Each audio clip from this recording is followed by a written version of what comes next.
The sound of fabric tearing cut through the main galley of Naval Station Norfolk, like a blade through silence.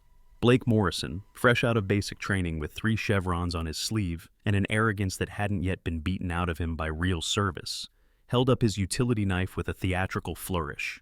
The torn sleeve of a kitchen worker's uniform dangled from its tip like a trophy. "Look at this, guys," he announced to his 3 companions, loud enough for the entire mess hall to hear. "This uniform is so old it's practically begging to fall apart, just like someone has failed military career, right?" Hannah Porter stood perfectly still, her hands gripping the edges of a food tray she'd been clearing. At 5'3", with narrow shoulders and arms that looked like they'd struggle with a heavy grocery bag, she seemed to shrink even smaller under the fluorescent lights. Her brown eyes stayed fixed on the floor, not meeting the gaze of her tormentors. Around them, over 200 sailors eating lunch had stopped to see their conversations to watch. Some chuckled nervously. Others turned away, uncomfortable but unwilling to intervene. "Hey there, kitchen girl," Connor Hayes stepped forward, all 6 feet 2 inches and 220 pounds of him casting a shadow over Hannah. His voice dripped with the kind of casual cruelty that came from never having been on the receiving end of real violence. "Why so quiet? Don't you speak English? Or do you only know how to wash dishes?" He reached out, his thick fingers moving toward her chin, intending to force her to look at him. But there was something in the way Hannah stepped back. Not the stumbling retreat of fear, but a controlled shift of weight. Her feet spread to shoulder width, her center of gravity dropping almost imperceptibly.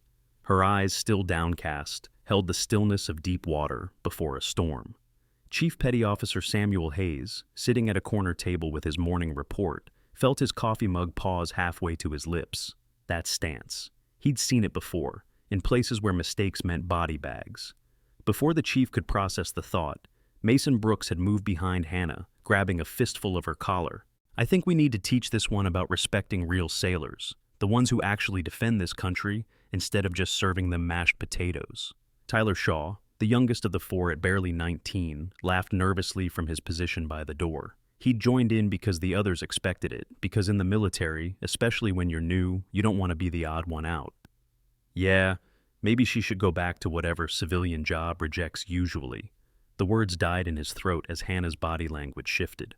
It was subtle, so subtle that none of the 4 antagonists noticed. But Chief Hayes did. So did Master Sergeant Williams at the next table, a Marine who'd done 3 tours in Afghanistan. They saw the way her breathing changed, becoming deeper and more controlled. They noticed how her hands released the tray and hung loose at her sides, fingers slightly curled, ready. "Please step back."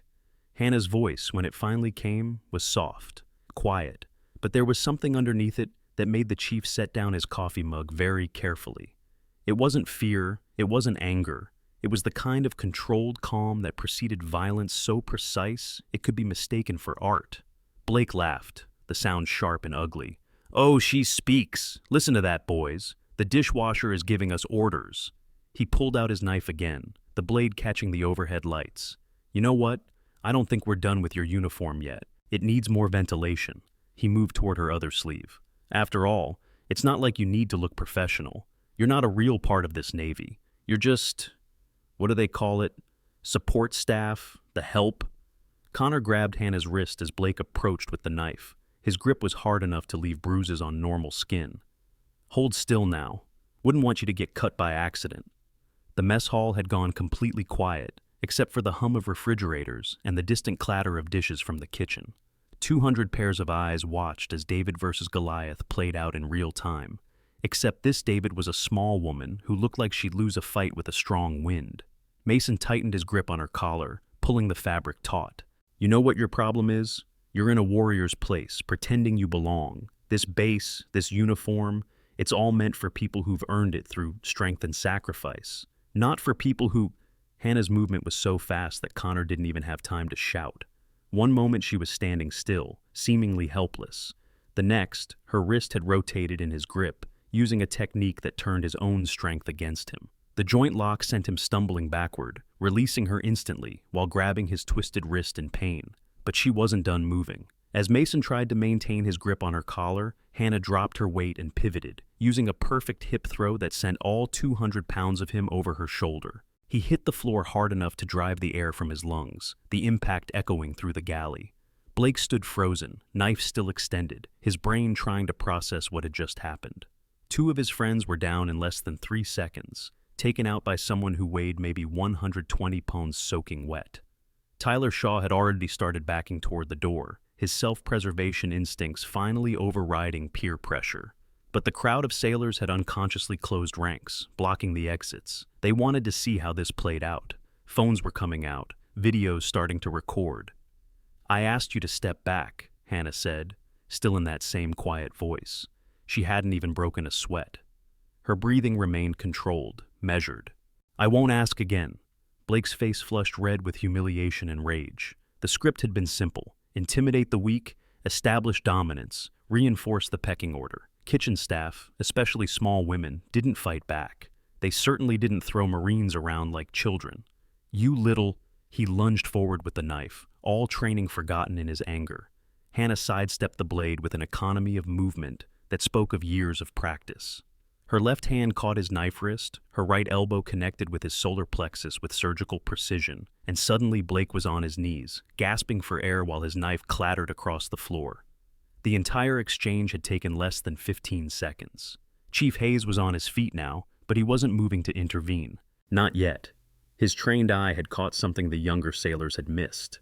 The way Hannah had controlled each takedown, using exactly enough force to neutralize without causing permanent damage. The way she'd positioned herself to keep all threats in view.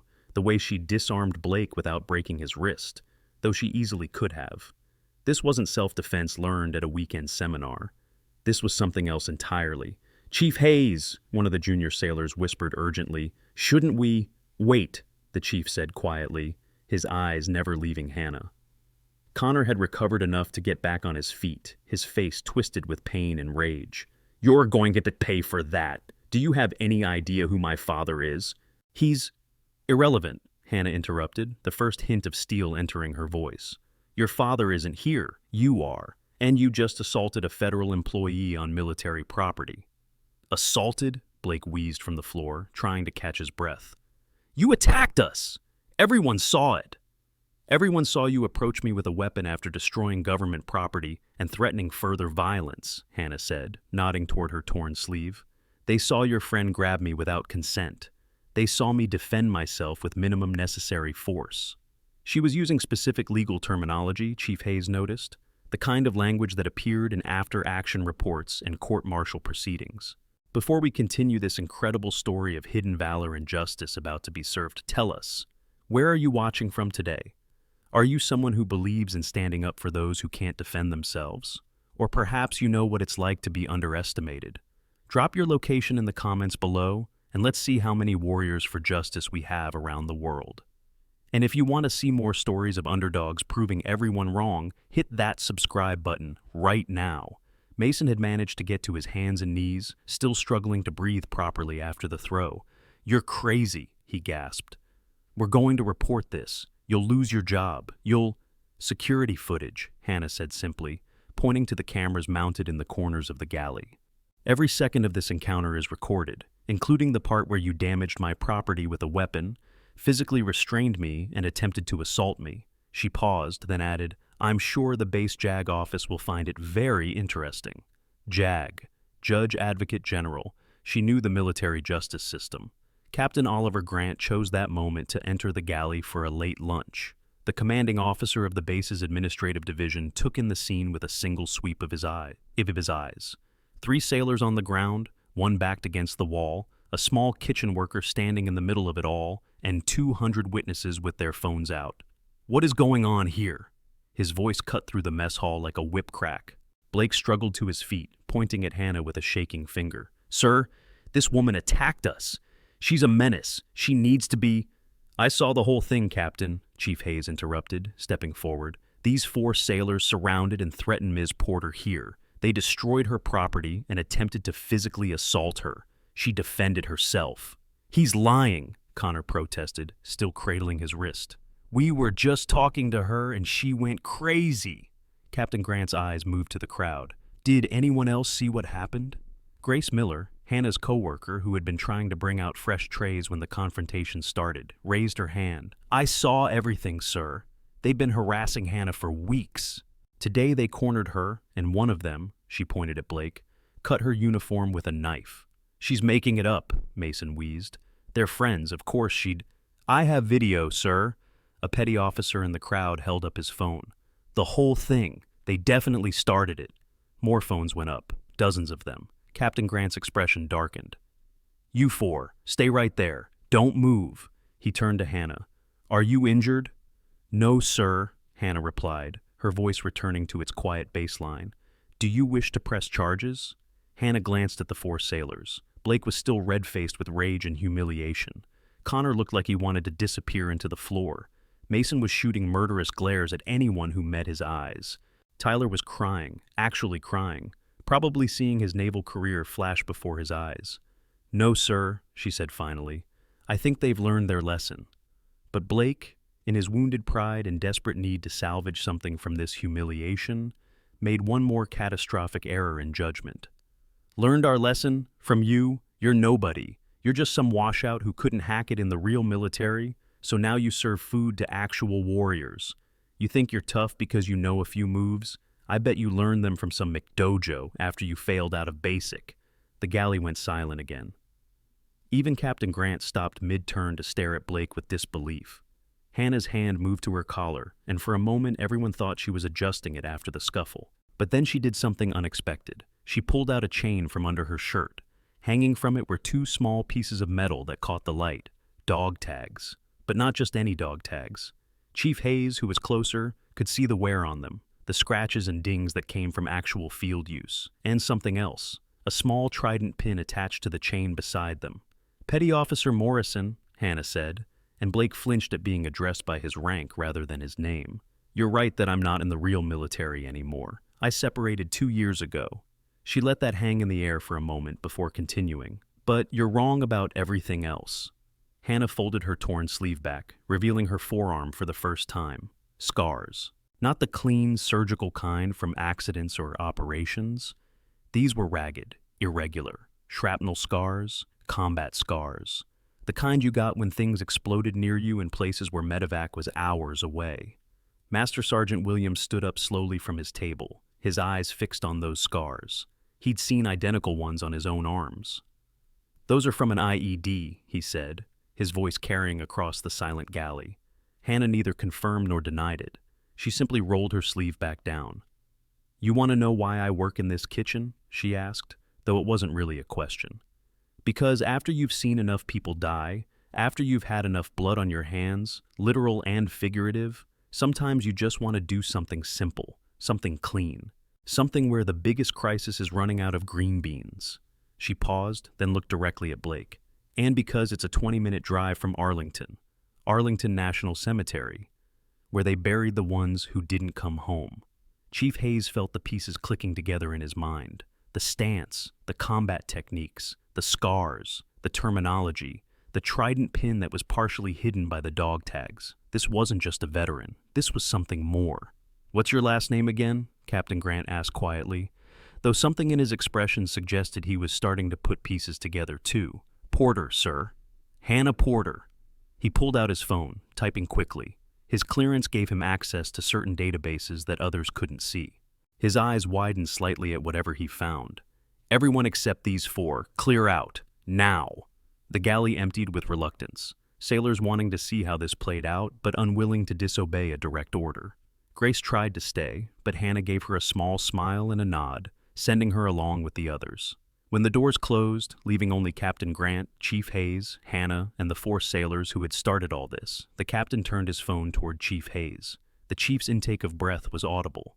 You were at Kamdesh? The chief asked, his voice filled with something approaching awe. Hannah said nothing. What's Kamdesh? Tyler asked as he ceased, his voice small. Combat Outpost Keating, Chief Hayes said quietly. Afghanistan, 2009. 8 Americans held off 300 Taliban fighters for 12 hours. One of the most decorated battles in Afghanistan war. Medals of Honor, Distinguished Service Crosses, Silver Stars. He paused. And a lot of Purple Hearts. But she's... Blake started. A woman, Captain Grant finished. Female engagement teams were attached to combat units throughout Afghanistan, Petty Officer. They went on raids, gathered intelligence, and Yes, they fought. That's not, Connor stammered. She can't be. Hannah reached up and adjusted her collar again. When she did, the movement caused her shirt to shift, revealing just a glimpse of ink on her shoulder, a tattoo. But before anyone could get a good look, she adjusted her clothing again, hiding it. These sailors owe you an apology, Captain Grant said firmly. No, sir, Hannah replied. They owe the uniform an apology. They disrespected what it represents. Blake's mouth opened and closed like a fish out of water. Everything he thought he knew, every assumption he'd made, was crumbling. But I want to be clear about something, Hannah continued, looking at each of the 4 sailors in turn. I didn't fight back because I was angry. I didn't fight back because you hurt my feelings. I fought back because you crossed a line from words to actions. In the real world, outside this base, that gets people killed. Consider this a free lesson. Mason, who had been silent since getting the wind knocked out of him, suddenly found his voice. You're lying. You have to be lying. There's no way someone like you— Someone like me what? Hannah asked mildly. Someone small, someone quiet, someone who doesn't walk around broadcasting how tough they are. She moved then, just shifted her weight slightly, and all 4 sailors flinched. She noticed and almost smiled. Real operators don't advertise, Petty Officer Brooks. We don't need to. The loudest person in the room is rarely the most dangerous. She paused. Though I'm sure you will figure that out eventually. The Navy has a way of teaching that lesson, one way or another. Chief Hayes cleared his throat. Captain, if I may, I think I might have some context that would be helpful here. Captain Grant nodded. I've been in for 22 years, the chief began. Served on 3 different carriers, did ground support in Iraq. And in all that time, I've only seen that particular combat stance, that specific combination of moves from one unit. He paused, looking at Hannah with newfound respect. SEAL Team 3. The words hit the room like a thunderclap. That's impossible, Blake said, but his voice had lost all its earlier bravado. Women can't be SEALs. Officially, you're right, Chief Hayes said, but there have been exceptions, pilot programs, special circumstances, things that don't make it into the official record. Cultural support teams, Captain Grant added quietly. They were attached to SEAL teams for specific missions, trained with them, deployed with them, fought with them. The program was classified for years. Hannah remained silent, neither confirming nor denying anything. Tyler had gone pale. We just tried to assault a SEAL? Allegedly, Hannah said mildly. And no, you tried to assault a kitchen worker. The fact that said kitchen worker had some defensive training is irrelevant to the fact that you shouldn't have tried in the first place. But why? Connor asked, his voice cracking. Why are you working here, in a kitchen? If you were— Because I choose to, Hannah said simply. Because after 7 years of combat deployments, after watching friends die, after making decisions that kept me awake for months afterward, I wanted something different. I wanted to serve food to sailors who remind me why we fought in the first place. Even, she looked pointedly at the 4 of them, the ones who occasionally forget what honor means. Captain Grant's phone buzzed. He looked at it, and his expression changed. Gentlemen, you're all to report to my office in 30 minutes. We'll discuss your punishment then. And yes, there will be punishment. Assault, conduct unbecoming, destruction of property. The list is extensive. But she said she wouldn't press charges, Blake protested. She said she wouldn't press civilian charges, Captain Grant corrected. But this is a military matter now. You assaulted someone on federal property. The fact that you chose the wrong target just makes it worse. Dismissed. The 4 sailors filed out, each looking various degrees of shell-shocked. Tyler was still crying. Connor kept flexing his wrist, probably wondering how easily it could have been broken. Mason walked carefully, like his ribs hurt, which they probably did. And Blake looked like his entire worldview had just been shattered. When they were gone, Captain Grant turned to Hannah. Your full name is Hannah Marie Porter? Yes, sir. Petty Officer First Class, separated with full honors 2022? Yes, sir. Silver Star, Bronze Star with Valor, Purple Heart ×2? Hannah said nothing. Operation Enduring Freedom, Operation Inherent Resolve, and— He paused, looking at something on his phone. Operation Jade Helm? That's classified, sir. Yes, it is. He put his phone away. which is why I'm curious how a decorated special operations veteran ends up serving mashed potatoes in my galley. Hannah was quiet for a moment, then said, "Staff Sergeant Rodriguez, sir." Both men looked confused. He was from Norfolk, grew up about 10 miles from here. His mom still lives in the area. After he was killed in Syria, I promised I'd check on her when I got stateside. Hannah's voice remained steady, but something flickered in her eyes. She comes here every Sunday after church, orders the meatloaf special, always sits at table 12. We talk about her son. She doesn't know who I really am, just thinks I'm a nice girl who knew her boy.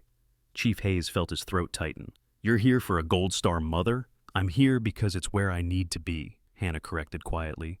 "The job is honest work. The location lets me keep a promise, and most days, nobody bothers me." "Most days," Captain Grant repeated with a slight smile. "I apologize for today." "Not your fault, sir.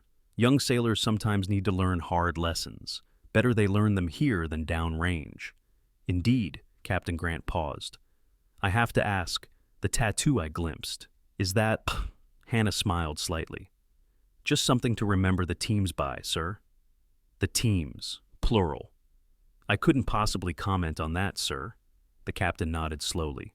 "Chief Hayes, I trust you'll ensure the kitchen staff knows that Ms. Porter is to be treated with the utmost respect." "Absolutely, sir." "Good. Ms. Porter, I'll ensure those 4 sailors understand the gravity of their actions. They'll be lucky if they're just busted down in rank." "Go easy on Shaw, sir," Hannah said unexpectedly. "He's young and was following the crowd. That's correctable. The others—" She shrugged. "They'll either learn or they'll be gone. The Navy has a way of sorting that out." Captain Grant studied her for a moment. "You know, we could use someone with your skills in a training capacity. The hand-to-hand combat instructors here are good, but—" "Thank you, sir, but no. I'm where I need to be." He nodded. "If you change your mind, my door is open." He turned to leave, then paused. "Oh, and Ms. Porter, next time someone damages your uniform, come to me directly. The base will provide a replacement." After he left, Chief Hayes remained behind for a moment. "That throw you used on Brooks, that was Krav Maga?" "Mixed with some Brazilian jiu-jitsu," Hannah admitted. "SEALs train in multiple disciplines." "So, you really were—" "I really was a lot of things, Chief. Now I'm a kitchen worker who makes a mean beef stew and knows 17 different ways to kill someone with a ladle." The corner of her mouth twitched. "That was a joke." "Was it, though?" This time she did smile. "Mostly." As the chief turned to leave, he paused. "Rodriguez must have been important to you." Hannah's smile faded. "They all were, Chief. Every last one of them. The ones who came home and the ones who didn't. That's why I do this. Someone needs to remember them as they were, not as names on a wall." The chief nodded and left, leaving Hannah alone in the empty galley. She looked down at her torn sleeve, then at her hands. Hands that had held weapons, that had saved lives and taken them. Hands that now served food to young sailors who had no idea what waited for them out in the world. She was starting to clean up the overturned trays when Grace poked her head back in. "Is it safe?" "It's safe." Grace came in, followed by a few other kitchen staff. They all looked at Hannah differently now, not with fear, but with something between awe and uncertainty.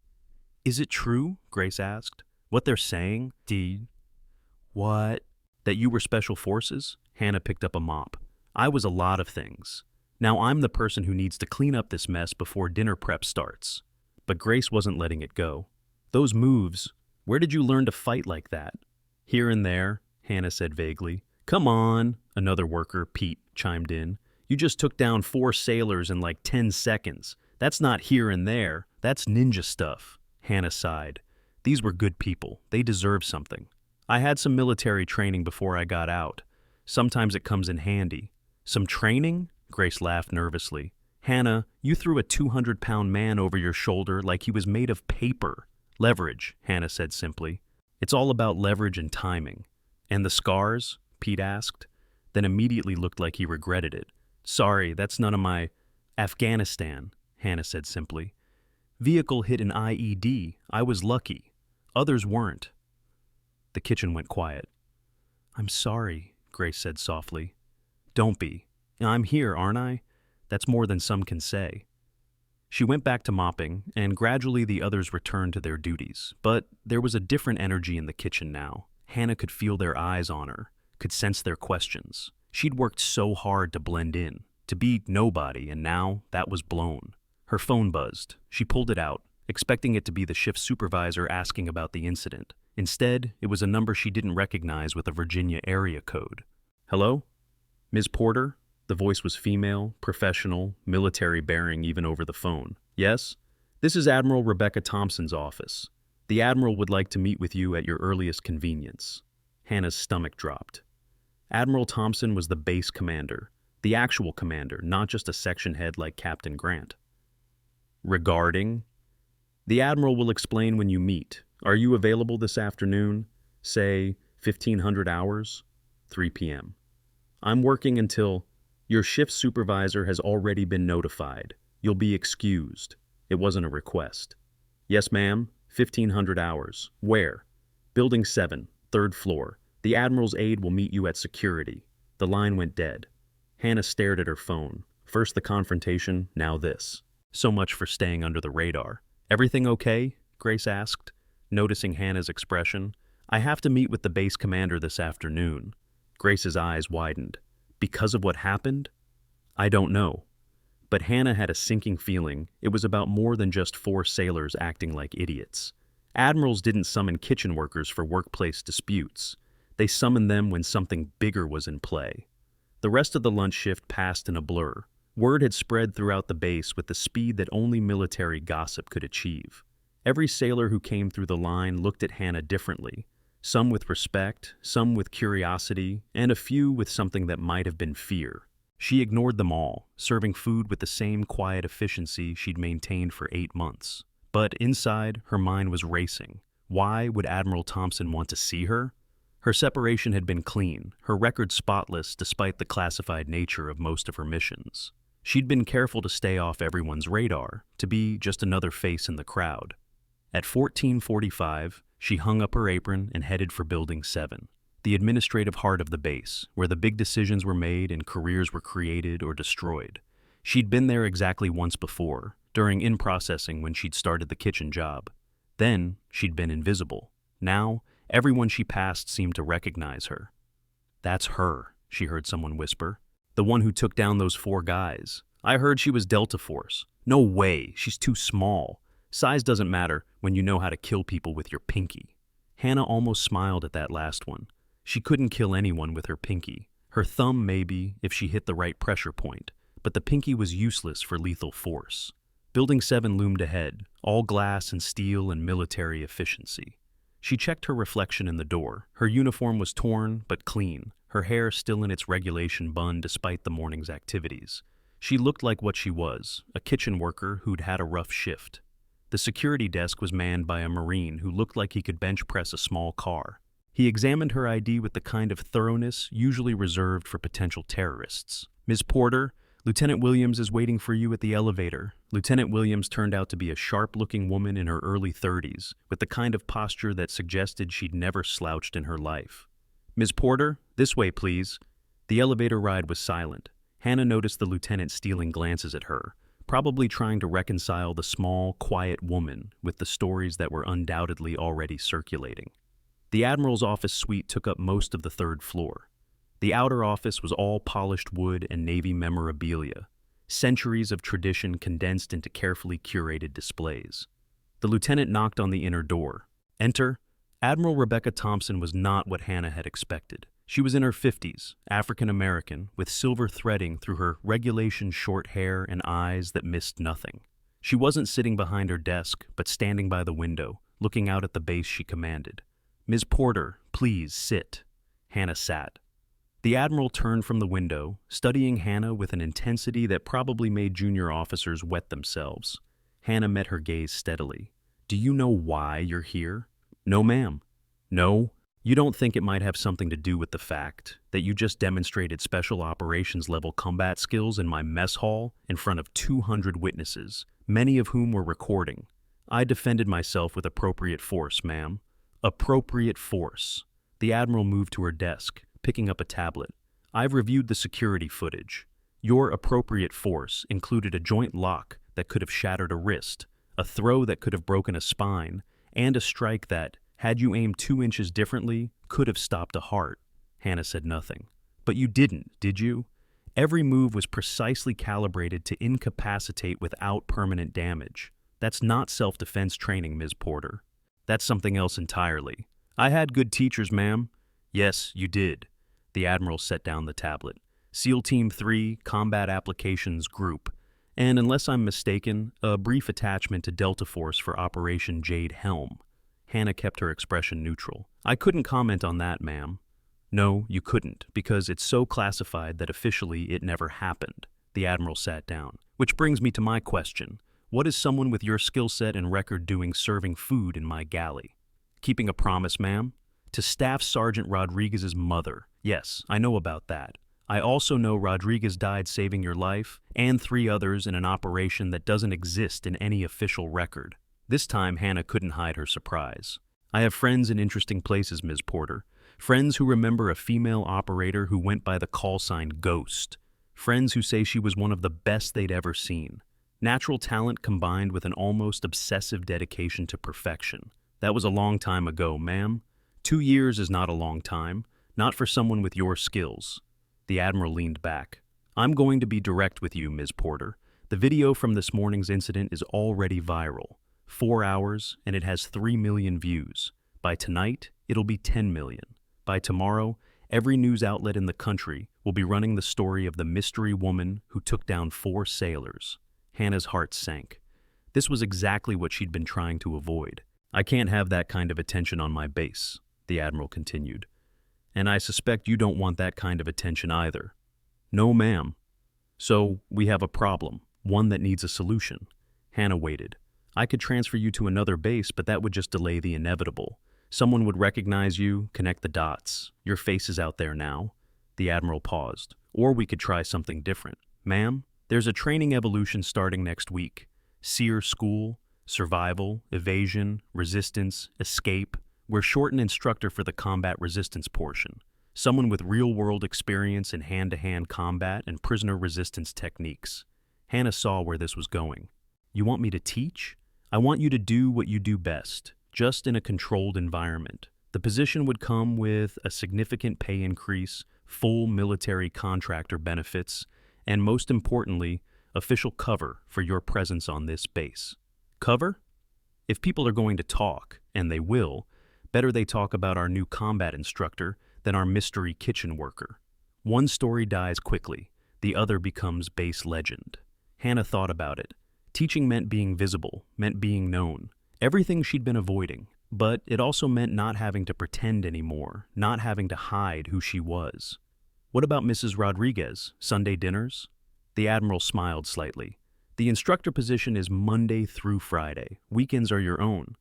You can still work the Sunday kitchen shift if you want, though I suspect after word gets out about who you really are, Mrs. Rodriguez might have some questions. She can never know the truth about how her son died. Agreed. That operation remains classified, but she can know that you served with him, that you were there. Sometimes that's enough. Hannah was quiet for a long moment. Can I think about it? You have until tomorrow morning. After that, the position will be filled by someone else, and we'll need to find another solution to our mutual problem. Yes, ma'am. There's one more thing. The Admiral stood, moving back to the window. The 4 sailors from this morning. What's your recommendation? Hannah was surprised to be asked. Morrison and Hayes are bullies who need to learn respect. Brooks is a follower who needs better leadership. Shaw is a kid who made a stupid choice. So, Morrison and Hayes should face the full consequences of their actions. Maybe sometime doing the worst jobs on base will teach them humility. Brooks needs reassignment to a unit with strong NCO leadership. Hannah paused. Shaw needs a second chance. And maybe some mentoring. The Admiral nodded. That aligns with my thinking, though I think Morrison might benefit from a month of mess duty. Let him see kitchen work from the other side. That seems fair, ma'am. Dismissed, Ms. Porter. I'll expect your answer by 0800 tomorrow. Hannah stood to leave, but the Admiral's voice stopped her at the door. Ms. Porter, that thing you did this morning, taking down those sailors, most people would have gone for maximum damage, especially after being provoked. You didn't. That shows restraint, character, the kind we need more of in our military. Thank you, ma'am. Don't thank me yet. If you take the instructor position, I'll expect excellence. I don't care what your official record says or doesn't say. I know what you're capable of, and I'll accept nothing less than your best." Hannah nodded and left, Lieutenant Williams escorting her back to the elevator in the same silence as before. But something had changed. As they waited for the elevator, the lieutenant suddenly spoke. "I've seen the video. The way you moved. I've been in the Navy for 12 years, and I've never seen anything like it." Hannah didn't respond. "Were you really a SEAL?" The elevator dinged open. Hannah stepped inside before answering. "I was a lot of things, Lieutenant. Now I'm just someone trying to figure out what comes next." The doors closed on the lieutenant's thoughtful expression. The walk back to the galley was surreal. Everyone seemed to know who she was now. Conversation stopped as she passed. Sailors stepped aside to let her through. A few even saluted, though she was a civilian and they had no obligation to do so. The kitchen was in full dinner prep when she arrived. Grace practically pounced on her. "What happened? What did the Admiral want? Are you in trouble?" "No trouble," Hannah assured her. "Just an opportunity." "What kind of opportunity?" "To stop hiding." Grace looked confused, but before she could ask more questions, the shift supervisor appeared. "Porter, take the rest of the day off. After this morning's excitement, you've earned it." Hannah wanted to protest that she was fine, but the look in his eyes suggested this wasn't really a request. Too many people were watching her now, waiting to see what the mystery woman would do next. She gathered her things and left through the loading dock, avoiding the main corridors. But even there, she ran into people who recognized her. A supply sergeant who nodded respectfully, a pair of junior sailors who quickly stepped aside, whispering to each other after she passed. Her small apartment off base had never looked more welcoming. She locked the door, drew the blinds, and finally let herself relax. The morning's adrenaline crash hit all at once, leaving her shaky and exhausted. Not from the fight, that had been nothing compared to real combat, but from the exposure, the attention, the collapse of the carefully constructed anonymity she'd built. Her phone had been buzzing constantly since she'd left the Admiral's office.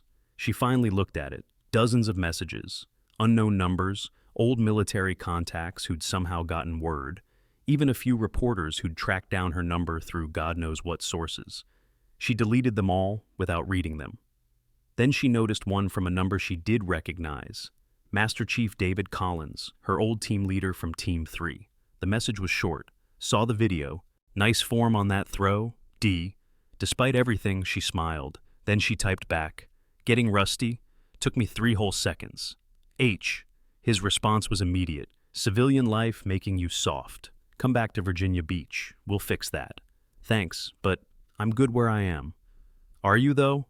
She didn't answer that one. As the sun set over Norfolk, Hannah stood at her window watching the base in the distance. Tomorrow she'd have to make a decision. Keep hiding in the kitchen, pretending to be nobody, or step back into the light and own who she really was. Her phone rang. The caller ID showed a blocked number. "Hello?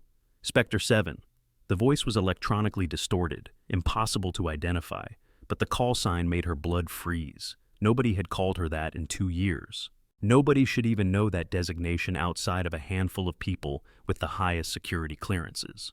Who is this? Someone who knows the truth about Syria, about Rodriguez, about why you really left. Hannah's hand tightened on the phone. That's classified. Everything's classified until it's not. The question is, do you want the truth to come out on your terms or someone else's? The line went dead.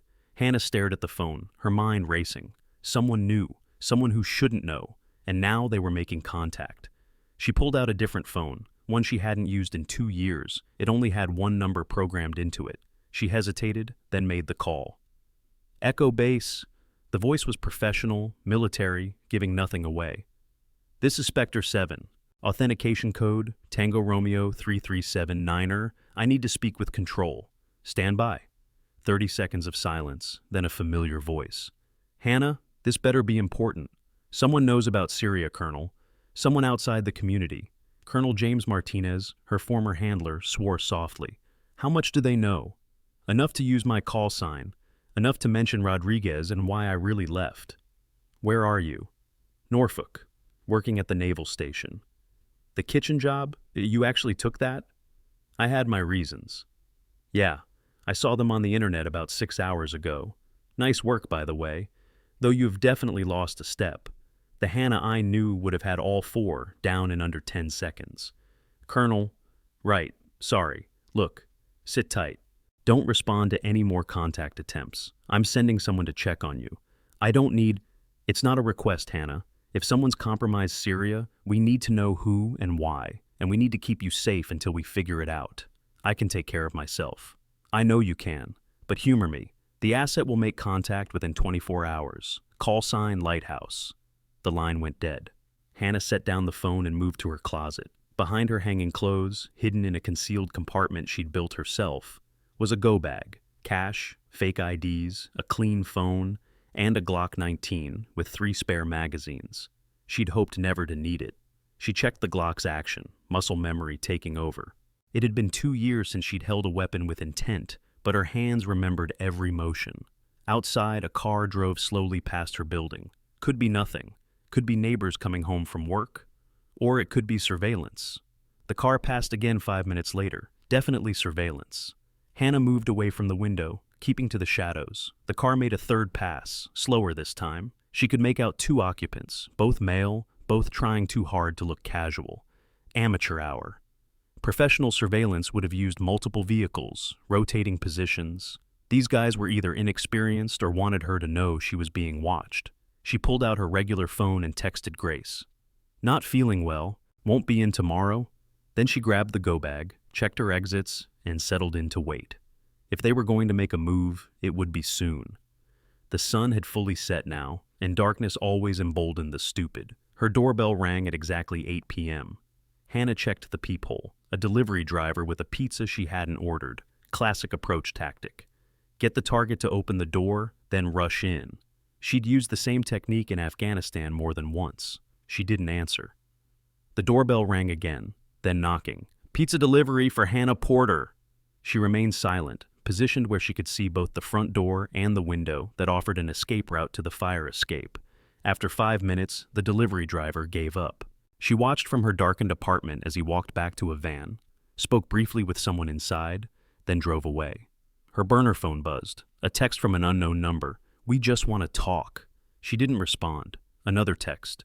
We know about Rodriguez. We know what really happened. Don't you want the truth to come out? The truth. As if they had any idea what the truth actually was. The truth was that Rodriguez had died saving her life after she'd walked them into an ambush based on bad intelligence. The truth was that the bad intelligence hadn't been an accident. Someone high up had wanted that mission to fail, had wanted American operators killed to justify further military action in Syria. Rodriguez had figured it out first, had tried to warn them, had died making sure the rest of the team got out alive, and Hannah had been ordered to keep quiet about it. National security, they'd said. Bigger picture, they'd said. Your silence saves lives, they'd said. So, she'd kept quiet, and then she'd walked away from all of it. Her regular phone rang. It was Grace. Hannah, are you okay? There are people here asking about you. What people? 2 guys in suits. They're talking to the supervisor, showing him some kind of badges. They're asking when you started working here, who you talk to, where you go on your breaks. Federal agents. Either military intelligence checking on her after the morning's incident, or something worse. Grace, listen to me carefully. Don't tell them anything beyond what's in my employment file. Don't mention Mrs. Rodriguez, don't mention our conversations. Nothing personal. Understood? Hannah, you're scaring me. What's going on? Just promise me. I promise, but... Hannah hung up. Things were escalating faster than she'd expected. The morning's incident had kicked over a rock, and now all kinds of things were crawling out from under it. She needed to move. But first, she needed information. She pulled out her laptop, routing through 3 different VPNs before accessing a secure server she hadn't touched in 2 years. Her credentials still worked, either an oversight or someone wanted her to have access. She downloaded everything related to Operation Sandstorm, the mission where Rodriguez had died, onto an encrypted thumb drive. Then she saw it, a new file uploaded just hours ago. The header made her blood run cold. Spectre 7. Debrief transcript classified. It was her debrief from after the mission, the one where she'd reported the bad intelligence, the possible inside betrayal, the one that had been supposedly destroyed to protect national security. Someone had kept a copy, and now they were showing her they had it. Her doorbell rang again. This time when she checked the peephole, she saw a woman in a naval uniform. Lieutenant's insignia. Intelligence Corps badges. The woman held up an ID to the peephole. Ms. Porter, I'm Lieutenant Sarah Chen, Naval Intelligence. I'm Lighthouse. Colonel Martinez sent me. Hannah studied the ID through the peephole. It looked legitimate, but IDs could be faked. What's the authentication code? She called through the door. Victor Alpha 772 Echo, and the colonel says to tell you, the Green Dragon still flies at midnight. Despite the tension, Hannah almost smiled. It was an inside joke from her training days, when she'd misheard a code phrase and repeated it back wrong, nearly causing an international incident. Only Martinez and a handful of others would know about it. She opened the door, keeping the Glock behind her back. Lieutenant Chen was young, maybe 26, with the kind of sharp awareness that suggested she wasn't just standard intelligence corps. Ma'am, we need to move. There's a surveillance team outside and more coming. Who are they? We're not entirely sure. Could be foreign intelligence trying to capitalize on your exposure today. Could be domestic actors with their own agenda. Either way, the colonel wants you somewhere secure until we figure it out. Hannah grabbed her go-bag. I'm not going to a safe house. Ma'am? I've been in safe houses. They're death traps if the wrong people know about them. I have a better idea. 20 minutes later, they were driving toward the naval base in Chen's unmarked car. Hannah had spotted the tail within 3 blocks. We've got company, she said. Chen glanced in the mirror. The black SUV and the silver sedan 2 cars behind it. They're bracketing us. Want me to lose them? No, let them follow. I want to know how far they're willing to go. Chen looked uncertain, but followed Hannah's lead. They drove through the base's main gate, credentials getting them past security. The SUV following them tried to follow, but was turned away. The sedan didn't even attempt it. They're not military, Hannah observed. Military intelligence would have had base access. They parked near the gym, a 24-hour facility that would be mostly empty at this hour. Hannah led them inside, through the weight room, past the basketball courts, to a door marked Authorized Personnel Only. You have access? Chen asked. I have friends. Hannah punched in a code Chief Hayes had given her months ago, back when he had first suspected there was more to her than met the eye. The door opened to a stairway leading down. The base's old tunnel system, built during the Cold War, mostly forgotten now, except by old-timers like Hayes who knew where all the base's secrets were hidden. They descended into darkness, Hannah leading by memory and instinct. The tunnels were a maze, but she'd studied the base blueprints during her months of working there, preparing for, well, for something like this. Where are we going? Chen asked, her voice echoing slightly. Somewhere no one will think to look. They emerged 10 minutes later in the basement of the base chapel. Father Michael, the Navy chaplain, was waiting for them. An older man with kind eyes and steady hands, he'd been one of the few people Hannah had opened up to during her time working in the kitchen. Hannah, he said simply. Chief Hayes said you might need sanctuary. Just for a few hours, Father, until we figure some things out, he nodded. You know where the coffee is. I'll make sure no one disturbs you. When they were alone in the chaplain's small office, Chen pulled out a secure tablet. The colonel wants to brief you personally. Martinez's face appeared on the screen, older than Hannah remembered, with new lines around his eyes. Hannah, good to see you, even under these circumstances. Colonel, want to tell me what's really going on? The video from this morning has caused more waves than you know. It's not just viral in the civilian world. It's circulating through intelligence channels globally. The way you moved, the techniques you used. People who know what to look for are asking questions. And someone in Syria has started talking, claiming they have proof that Operation Sandstorm was a setup, that American operators were deliberately sent to their deaths. Hannah's jaw tightened. Rodriguez knew. He tried to warn us. I know. I've read your real debrief, the one that was supposed to be destroyed. Martinez paused. Hannah, whoever saved that debrief has been sitting on it for 2 years. The question is, why surface it now? Because I became visible, Hannah said quietly. The video made me a target of interest. Someone saw an opportunity. That's our assessment too, which means this is going to get worse before it gets better. Chen's phone buzzed. She checked it, her expression darkening. Sir, we have a problem. There's been a development at the base. She turned the phone so both Hannah and Martinez could see. It was a news alert. Breaking, 4 Navy sailors hospitalized after violent assault. Claim mystery. Woman is trained killer. What? Hannah grabbed the phone, reading quickly. Blake Morrison and his 3 friends had given an interview to a news outlet, claiming Hannah had attacked them unprovoked, that she was unstable, dangerous, possibly suffering from PTSD. They'd checked themselves into the base hospital, claiming injuries that security footage would prove they didn't have. "They're trying to control the narrative," Martinez said. "Make you the villain before the truth comes out." But there's video evidence, which they're claiming was edited. They have a lawyer, a good one, already filing charges. Hannah felt the walls closing in. This was coordinated, planned. Someone had gotten to those 4 sailors, convinced them to change their story. "I need to..." The lights went out. Emergency lighting kicked in a second later, bathing everything in red. Chen immediately moved to the door, weapon drawn. Hannah hadn't even seen her draw it. "Could be a power issue," Chen said, but her tone suggested she didn't believe it. Father Michael's voice came through the door. "Ladies, we have visitors. 3 men, military bearing but no uniforms. They're asking about you." Hannah and Chen exchanged glances. The chapel was supposed to be sanctuary, neutral ground, but rules only mattered if everyone agreed to follow them. "Father, can you delay them?" Hannah called out. "I can try, but..." The sound of breaking glass cut him off. Someone was coming in through the windows. "Go," Chen said. "I'll buy you time. Lieutenant, this is what I'm here for, ma'am. The colonel's orders were clear. Keep you safe, keep you free to act. Go." Hannah grabbed the tablet with Martinez still on screen. "Colonel, I need an extraction." "Working on it. Get to the motor pool. There's a vehicle waiting, keys under the driver's seat of the blue pickup, license plate November to 77. Hannah ran. Behind her, she heard Chen challenging the intruders, Father Michael's voice raised in protest. Then fighting. Chen was good, but she was outnumbered.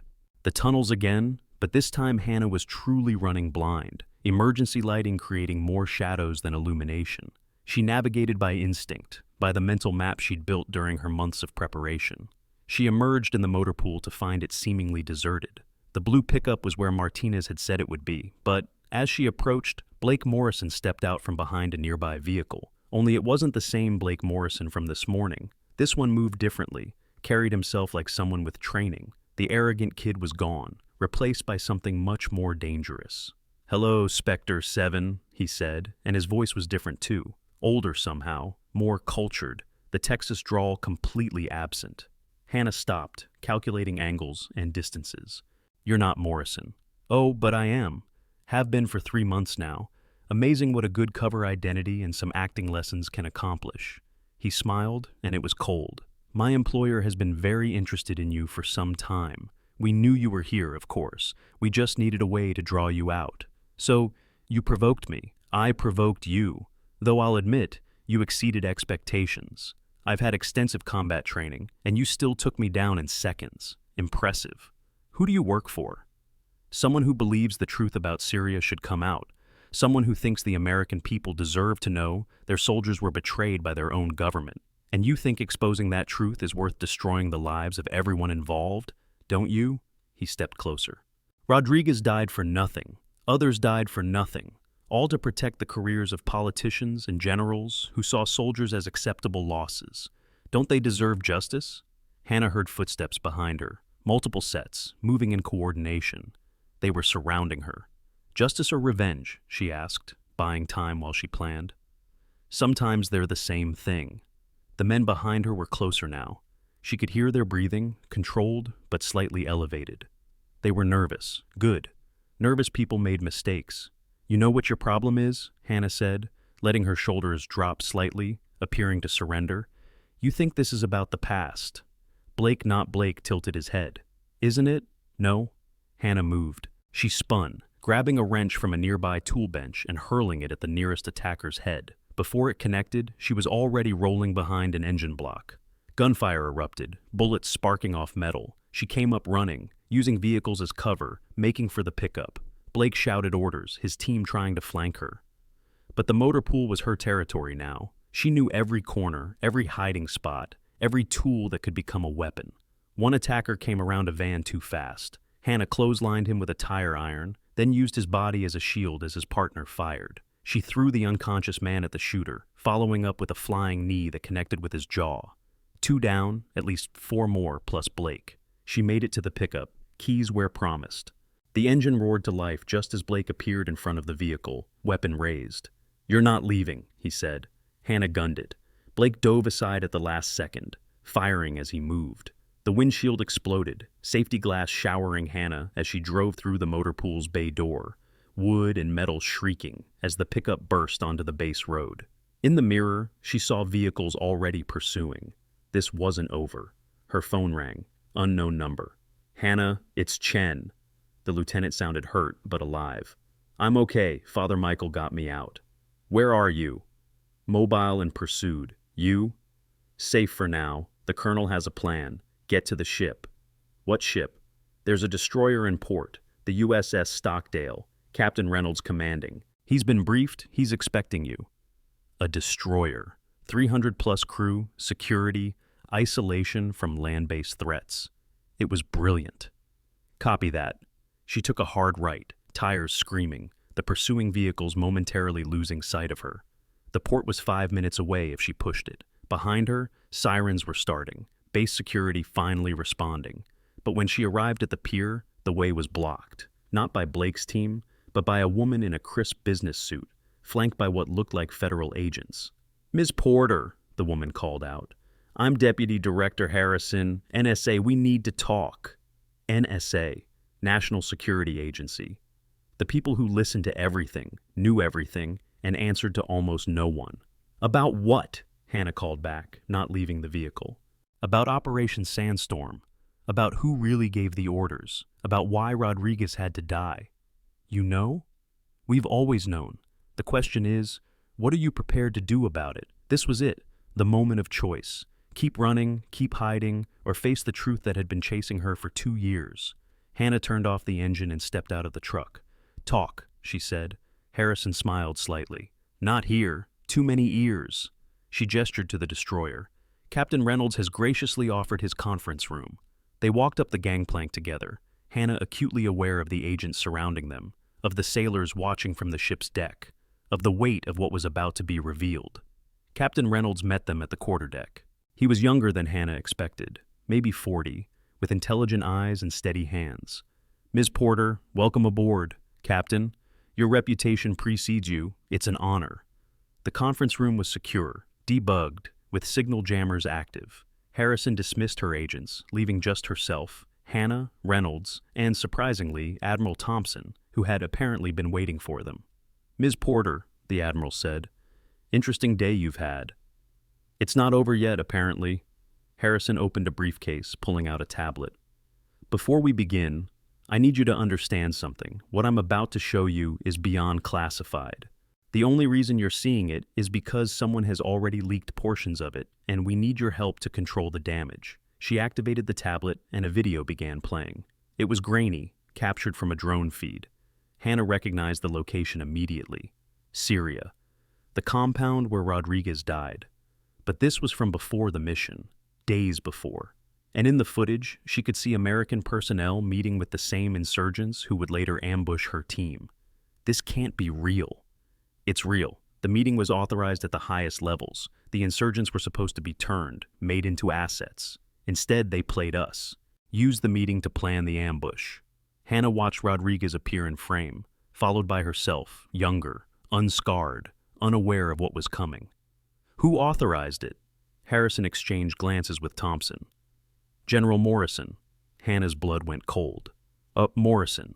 As in, Blake Morrison's father, yes. The pieces clicked together with sickening clarity. He sent his own son to provoke me. No, Harrison corrected. Blake Morrison is exactly who he appears to be, an arrogant young sailor who made bad choices. But his father used those choices, used his son's disgrace to try to discredit you before you could become a threat. A threat to what? To his nomination as chairman of the Joint Chiefs. The weight of it settled on Hannah's shoulders. The second most powerful military position in the country, and the man being considered for it had deliberately sent American soldiers to their deaths. "We can't prove it," Thompson said quietly. "Not in court, not publicly. The evidence is all circumstantial, deniable. But, we know, and now someone else knows too, someone who's threatening to release everything unless we meet their demands." "What demands?" Harrison pulled up another file. They want you. Me? Specifically, they want you to publicly testify about Operation Sandstorm, to become the face of military betrayal, to destroy public trust in the armed forces. Hannah laughed bitterly. And if I refuse? They release everything anyway, but in a way that makes it look like you were complicit. Like you were part of the betrayal, not a victim of it. So, I'm trapped. Not necessarily, Reynolds spoke for the first time since entering the room. There's a third option. Hannah looked at him. We fight back. Not in the courts, not in the media, but the way you were trained to fight. In the shadows. You want me to go black ops against American citizens? No, Harrison said firmly. We want you to help us expose the real traitors, the ones who have been selling out American soldiers for profit and political gain. Morrison is just one of many.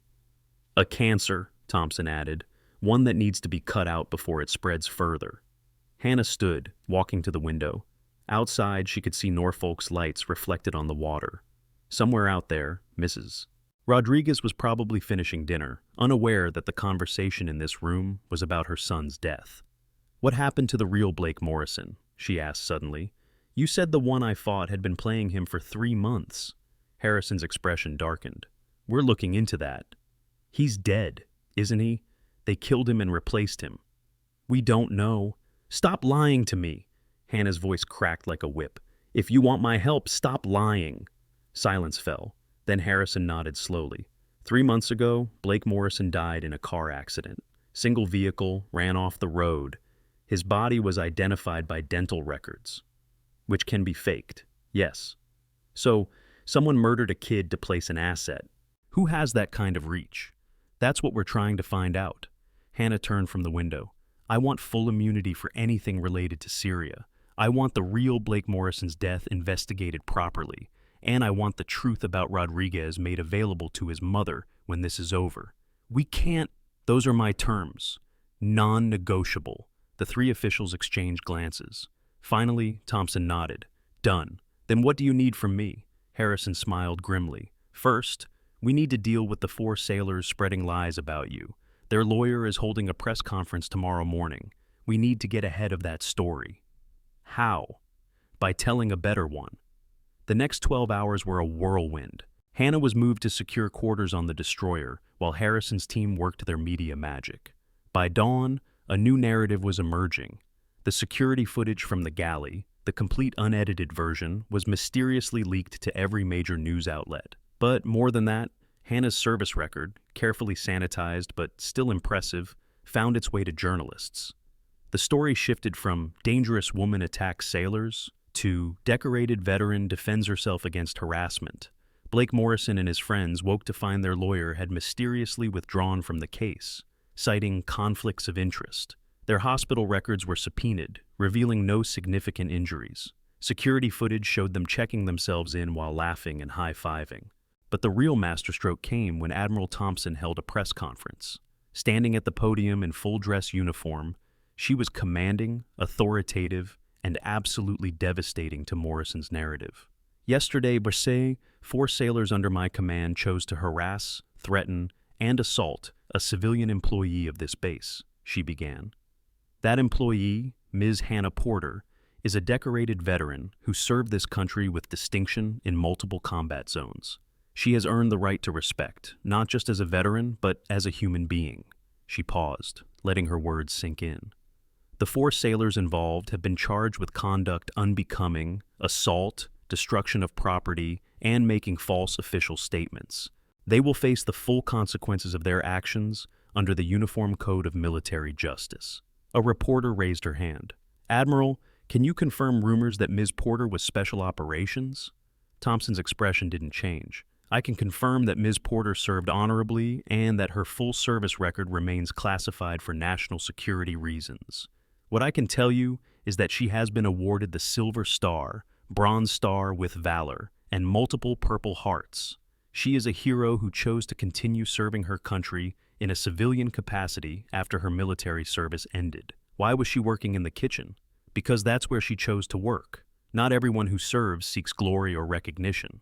Some of the best among us choose quiet service, helping others without fanfare or praise. Ms. Porter is one of those people. Another reporter. What about claims that she's dangerous, that she has PTSD? Thompson's eyes flashed. Ms. Porter responded to a physical threat with appropriate force to defend herself. The fact that she was capable of defending herself effectively doesn't make her dangerous. It makes her trained. As for PTSD, I won't discuss any individual's medical status, but I will say that seeking help for mental health issues is a sign of strength, not weakness. We should be supporting our veterans, not stigmatizing them. The press conference was a masterclass in public relations. Within hours, public opinion had shifted completely. Blake Morrison and his friends went from victims to villains. Hannah went from dangerous unknown to decorated hero. But in her secure quarters on the destroyer, Hannah wasn't celebrating. She knew this was just the beginning. The real Blake Morrison was still out there, along with whoever he worked for. General Morrison was still positioned for the Joint Chiefs nomination, and somewhere, someone still had the full Operation Sandstorm file, waiting to deploy it for maximum damage. Her phone buzzed. A text from an unknown number. Well played, but the game isn't over. She showed it to Chen, who had joined her on the ship. They're not giving up, Chen said. No, they're not. Hannah stood, moving to the porthole. But neither am I. That evening, as Hannah stood on the destroyer's deck, watching the sun set over Norfolk, Captain Reynolds approached. Ms. Porter, you have a visitor. Hannah turned to see Mrs. Rodriguez walking toward her, escorted by a sailor. The older woman looked fragile but determined. Mrs. Rodriguez, Hannah said, surprised. How did you... Admiral Thompson arranged it, she said. She thought I should hear the truth from you. Hannah's heart clenched. The truth? About my son? About how he died? About why you really work in that kitchen? Hannah glanced at Reynolds, who nodded slightly. They had cleared her to share certain details. Your son died a hero, Hannah said quietly. He saved my life and 3 others. He figured out we were walking into an ambush and got us out, but he didn't make it. No, ma'am, he didn't. Mrs. Rodriguez was quiet for a moment. Were you with him at the end? Hannah's throat tightened. Yes, I held his hand. He talked about you, asked me to check on you when I got home. And you have been, every Sunday. Every Sunday. The older woman reached out and took Hannah's hands. Thank you for being there with him, for keeping your promise, for becoming part of my life, even though it must have been painful for you. Hannah felt tears threatening, the first real tears she'd allowed herself since Syria. I should have saved him. I should have seen the ambush coming. Stop. Mrs. Rodriguez's voice was firm. My son made his choice. He chose to serve, chose to save others instead of himself. That's who he was. Blaming yourself dishonors his sacrifice. The 2 women stood there as the sun disappeared below the horizon, sharing a grief that had brought them together in the most unexpected way. Later, back in the conference room, Harrison laid out the plan. We've identified the fake Blake Morrison. His real name is Marcus Webb, former CIA, went rogue some years ago. He's been working as a mercenary for whoever pays best. And who's paying him now? That's what we need to find out. We're setting a trap. Tomorrow, you're going to give an interview. Not about the galley incident, but about your service. Carefully scripted, designed to draw out our opponents. Bait. Essentially, yes. Hannah considered it. And when they come for me, we'll be ready. What an incredible revelation of true strength, hidden beneath humble service. If this story of honor and justice moved you, make sure to subscribe for more tales of hidden heroes. Your support helps us share these powerful stories with the world. The interview was scheduled for the next afternoon in a neutral location, a hotel conference room in downtown Norfolk. Hannah wore civilian clothes, jeans, and a simple blue shirt, trying to project casual confidence while every nerve was on high alert. The interviewer was a respected journalist, someone with a reputation for fairness, but Hannah knew that didn't mean the questions would be easy. Ms. Porter, thank you for speaking with us. I know this has been a difficult few days. It has, but I appreciate the opportunity to set the record straight. Let's start with the video. Millions of people have watched you defend yourself against 4 sailors. Can you walk us through what happened? Hannah had rehearsed this answer. I was doing my job, clearing tables in the galley, when 4 sailors surrounded me. They'd been harassing me for weeks, but that day it escalated. One of them damaged my uniform with a knife, another grabbed me. I asked them repeatedly to step back. When they didn't, When they became physical, I defended myself. Your defensive techniques were quite sophisticated. I received combat training during my military service. Can you tell us about that service? This was the minefield. How much to reveal, what to hold back. I served for 7 years, multiple deployments to Afghanistan and other locations. Much of my service record remains classified, but I can say I was attached to special operations units in various capacities. There are rumors you were a Navy SEAL. Hannah smiled slightly. Women aren't SEALs, officially, but I had the privilege of working alongside some of the best warriors in the world. I learned from them, trained with them, and in some cases, fought beside them. Including Staff Sergeant Rodriguez? The question hit like a punch, even though she'd expected it. Yes, David Rodriguez was a friend and a fellow warrior. He died saving lives, including mine. Is that why you work in the kitchen at Norfolk? To be close to his mother? Partly, but also because after years of combat, I wanted something simple, something where the stakes weren't life and death every day. Yet the stakes became quite serious yesterday. They did, and I responded as I was trained to respond, with exactly the force necessary to end the threat. No more, no less. Some people are calling you a hero. Hannah shook her head. I'm not a hero. Heroes are the ones who don't come home. I'm just someone who was lucky enough to survive and skilled enough to defend herself when necessary. The interviewer leaned forward. What would you say to other veterans who might be facing harassment or discrimination? This was the planted question, the one designed to draw out their opponents. Hannah looked directly at the camera. I'd say that you're not alone, that your service matters, your sacrifice matters, and you have every right to defend yourself and demand respect. But I'd also say that violence should always be the last resort. I didn't want to fight those sailors. I wanted to serve food and go home. They took that choice away from me. And now, what's next for you? I don't know. My quiet life is obviously over. I'm considering my options. Including returning to military service?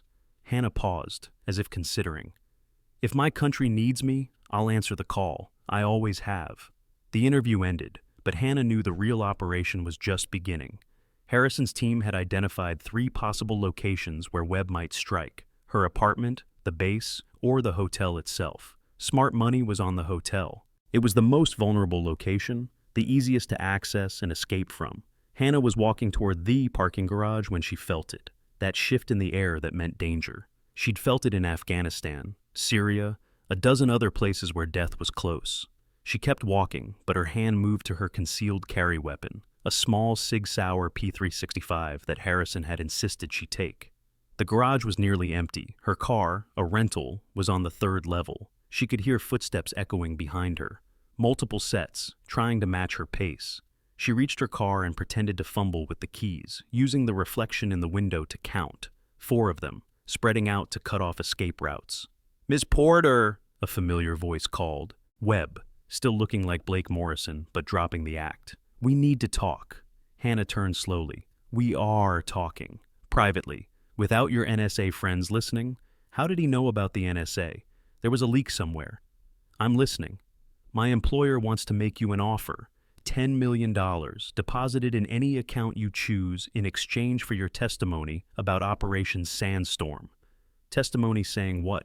The truth. That American generals deliberately sent soldiers to die for political gain. And if that destabilizes the entire military command structure, then maybe it needs to be destabilized. Hannah noticed movement in her peripheral vision. More of Webb's team or backup, she couldn't tell. "I need time to think." "You have 30 seconds. That's not..." The lights went out. In the darkness, Hannah moved. She dropped and rolled as bullets sparked where she'd been standing. Her hands found the SIG, and she fired twice at muzzle flashes, hearing at least one cry of pain. Emergency lighting kicked in, casting everything in that familiar red glow. Webb was advancing, weapon raised, his team converging. But they weren't the only ones. Chen appeared from behind a pillar, taking down one of Webb's men with a brutal chokehold. Harrison's NSA team emerged from concealment, weapons drawn. Webb realized he had walked into a trap, his face contorted with rage. "You set me up. You set yourself up the moment you impersonated a dead sailor," Hannah replied. Webb smiled coldly. "Did I? Check your facts, Porter. Blake Morrison isn't dead. He's very much alive." Before Hannah could respond, Webb pulled something from his pocket. Not a weapon, but a phone. He held it up, showing a video feed.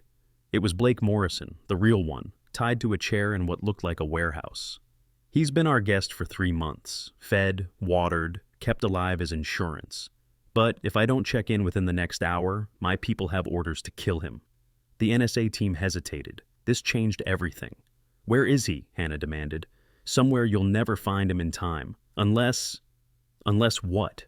Unless you come with me, alone. We make the trade. You for him. That's not happening, Chen said, weapon trained on Webb. Then he dies, and his blood is on your hands. Hannah's mind raced. Webb was probably lying, but if there was even a chance Blake Morrison was alive... Proof of life, she said. I want to talk to him. Webb hit a button on the phone. A moment later, a terrified voice came through. Hello? Is someone there? Please, I don't know why they're doing this. I just want to go home. It sounded like Blake Morrison, young, scared, very much alive. Blake, this is Hannah Porter, the woman from the galley. The one who... Oh God, are you with them? Did they take you too? No, Blake. I'm going to get you out. Just hold on. Webb ended the call. Touching. Now. Decision time. Hannah looked at Chen, then at Harrison's team. She saw the calculation in their eyes. One life against national security. The math was simple. But Hannah had never been good at that kind of math. I'll come, she said, but I want guarantees. You're in no position to... The sound of helicopters interrupted him. Multiple helicopters, military, converging on their location. Webb's expression changed. You called in the cavalry? Not me, Hannah said, genuinely confused. Her phone rang. It was Admiral Thompson. Ms. Porter, in about 30 seconds, that parking garage is going to be full of SEALs, real ones. I suggest you and the NSA get out of their way. Admiral, they have a hostage. Not anymore. We found young Mr. Morrison 20 minutes ago. Based on the phone trace from Webb's call, he's safe. Hannah looked at Webb, who was already backing toward his escape route, but it was too late. The SEALs rappelled in from the levels above, weapons trained, movements coordinated. Webb tried to run. He made it about 10 feet before a SEAL tackled him with enough force to drive the air from his lungs. As Webb was zip-tied and hauled away, the SEAL who'd tackled him pulled off his balaclava. It was Master Chief Collins, Hannah's old team leader. Hannah, he said with a grin, heard you were having a party without us. Despite everything, she smiled. Better late than never, Master Chief. The Admiral called us in. Said you might need some real backup, not these NSA desk jockeys. Hey, Chen protested. Collins ignored her. So, you coming back to the teams? I don't know, maybe. There's still a lot to sort out. Well, when you're ready, we've got a spot for you. The community doesn't forget its own. As the SEALs led Webb and his surviving team away, Harrison approached Hannah. This isn't over. Webb was just a contractor. Whoever hired him is still out there. I know. We're going to need your help to finish this. Hannah thought about Mrs. Rodriguez, about the kitchen job she'd probably lost, about the quiet life that was now impossible. Then she thought about Rodriguez himself, about all the others who'd died because someone in power had betrayed them. You have it, she said. But we do this my way. Which is? We don't just cut out the cancer. We burn it out completely. Every traitor, every profiteer, everyone who sold out American soldiers for their own gain. Harrison smiled. I think we're going to work well together. 2 weeks later, Hannah stood in Admiral Thompson's office, wearing a uniform she'd thought she'd never put on again. It had been modified, updated with ribbons she'd earned, but never been officially awarded due to classification issues. You sure about this? Thompson asked. Yes, ma'am. If I'm going to help clean house, I need to do it from inside the system. You understand what you're signing up for? This isn't just about General Morrison anymore. The corruption goes deep. I know. That's why it needs to be done. Thompson slid a paper across the desk. Your recall orders. You'll be attached to Naval Special Warfare Development Group, working directly with the NSA on what we're calling Operation Clean Sweep. Hannah signed, without hesitation. There's one more thing, Thompson said. The 4 sailors from the galley incident. Hannah tensed. Morrison and Hayes have been discharged. Other than honorable, Brooks has been busted down to E1 and reassigned to the worst posting we could find. But Shaw, what about him? He's requested permission to apologize to you personally.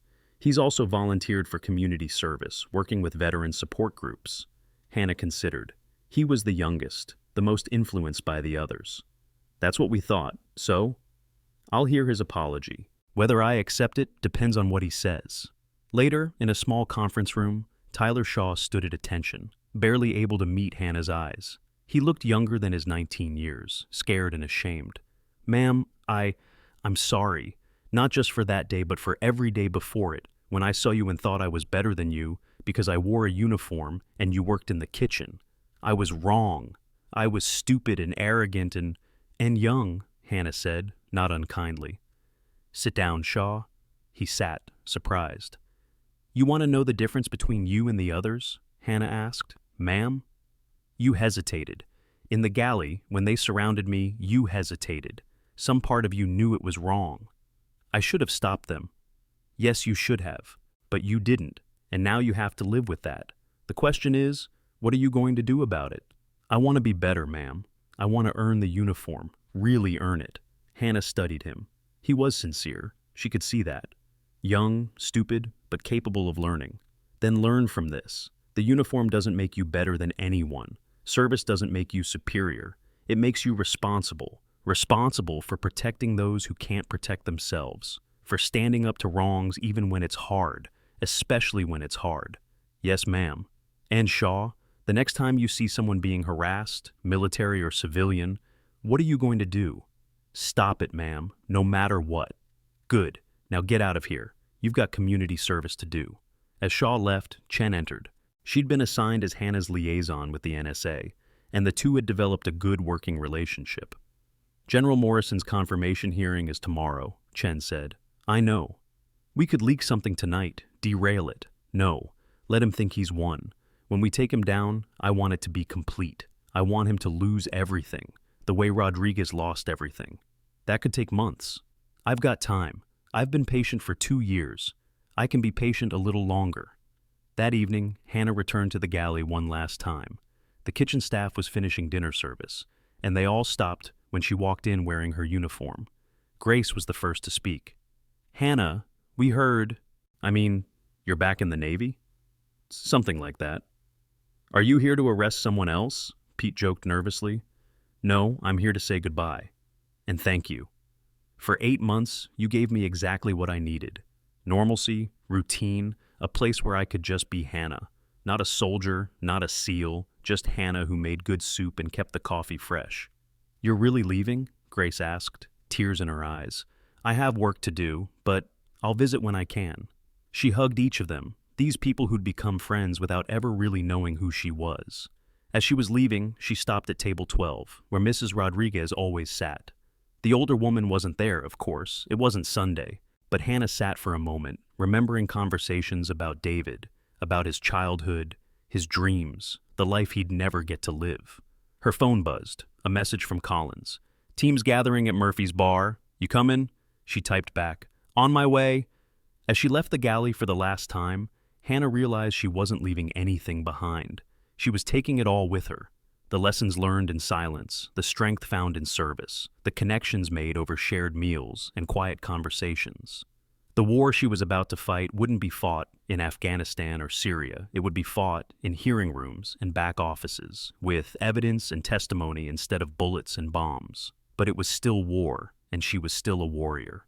Outside, the November air was cold and crisp. Hannah pulled her jacket tighter and headed toward her car. As she did, her phone rang. Unknown number. "Hello? Spectre 7. The voice was electronically distorted, but different from before. "You think you've won, but this is just the beginning. Who is this? Someone who knows the truth about Syria. All of it. Not just Morrison's betrayal, but who gave him his orders. Who's really behind all of this? Then why don't you tell me? Because you're not ready to hear it yet. But you will be. Soon." The line went dead. Hannah stared at her phone for a moment, then put it away. One enemy at a time. Morrison first, then whoever was behind him. As she drove toward Murphy's bar, toward her old team, toward the next phase of a war that had started in Syria and would end in Washington, Hannah thought about something Rodriguez had said the night before he died. The enemy isn't always the one pointing a gun at you. Sometimes it's the one standing behind you, pretending to have your back. He'd been right. He'd known something was wrong, had tried to warn them, and he'd died for it, but his death wouldn't be in vain. Hannah would make sure of that. At Murphy's bar, the team was waiting. Collins, Chen, and half a dozen other operators she'd served with over the years. They raised their glasses as she walked in. "To Hannah Porter," Collins said, "back from the dead." "I was never dead," Hannah replied, accepting a beer. "Just waiting." "For what?" She smiled, and it was sharp. "For the right moment to strike back."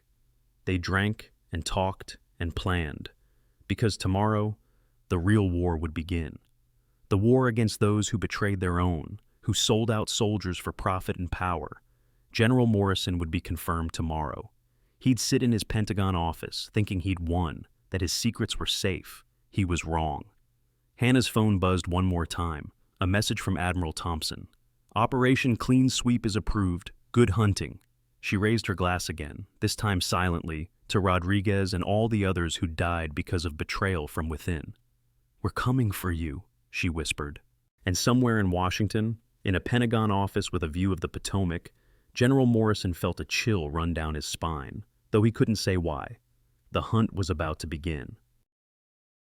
Hannah Porter's story reminds us that true strength isn't measured in size or volume, but in the quiet courage to stand up when it matters most. In a world quick to judge by appearances, we often overlook the warriors among us who choose humble service over recognition. The decorated Navy SEAL who serves food in a military galley, the veteran who stocks shelves at your local store, the former combat medic who drives your child's school bus. Everyday heroes walk among us in plain clothes, carrying invisible scars from battles we'll never fully understand. They have seen humanity at its worst, yet choose to serve it at its most mundane. Not because they have to, but because service itself, whether on a battlefield or in a kitchen, gives meaning to their sacrifice. The 4 sailors who harassed Hannah made a fatal error that extends far beyond their confrontation. They confused quiet with weak, humble with inferior. They forgot that respect isn't earned by the uniform alone, but by how we treat those we perceive as beneath us. Real warriors don't advertise their strength. They reveal it only when protecting others requires it.